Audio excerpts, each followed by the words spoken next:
Hi everyone, welcome back to our channel. So we are going to discuss what is functional component in the React.js. Last session we discussed about what is a component, types of component, and we saw one use case also. Okay, now let me quickly start what is a functional component. Okay, first we'll try to understand what is a functional component, what are the uses of using the functional component, and what are the steps you need to follow while creating the component in the React application. Okay, mostly 90% people used to follow functional component in React based applications, guys. Previously we have a class component, but now people slowly, everyone is mostly using is functional component in the React application. Then what exactly is a functional component? Okay, guys, is a functional component is nothing but simply a JavaScript function. Okay, if you know the JavaScript, okay, then you may aware what is a function. I mean, this a JavaScript how to define. No worries, even if you don't know the JavaScript also, I will explain you here with a simple method so that you can easily understand. Okay, functional component are simply we can call as a JavaScript function. Okay, if you are aware about in JavaScript how to define, if you take a Java, how we can define a method, public void method, like that you can able to define in JavaScript. If you want to define a function, just you need to use a keyword called as a function, that's it.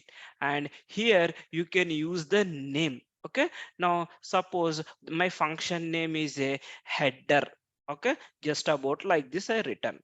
Now curly bracket open and curly bracket close, that's it. This is a simple a function. Hope you are clear. Now second point, just see here, functional components, okay, can be written using less code, okay, are easier to understand here. Okay, now we can say this above component, what we can say, mm, functional component, we can say functional components can be written can be written using less code. There is no much complexity and are easier to understand. Here if you take the parameters, functional components are stateless. We can call as a stateless component we used to call. Okay, why it is a stateless means there is a some concept we have. And okay, these functional components are stateless, and while running your React application, it will read, okay, it will run from top to bottom. And once a function once a function is once function is written, it can't be kept allowed. Done, that job is completed. Why? Because it is a stateless component here. Okay, and there is okay, there is no render method used in the functional component. What exactly this render method means? If you want to write any HTML code in the functional component, okay, we can write inside the function here. Okay, now this functional components, just have a look here. Just an example, I'm writing one more thing. See here, function header component. Let me open here. See, and here what you can do, just we have a return method is available here, return method available, open and close. Here you can write it direct with your HTML code like this. See, h1 welcome to header menu, or whatever you want you can use it here. See, this is a we can call this method, we can call as a functional component. This is a functional component here. Anyway, we will go through the examples, then I can clearly explain to you with the correct format how you can write it. Okay, this is a functional component here. Here whatever this function doesn't right now no parameters, it will as a stateless. So whatever data is received here, it will receive data in the form of the props, is nothing but properties, is nothing but properties as a argument. Let me add another point here so that you may have here.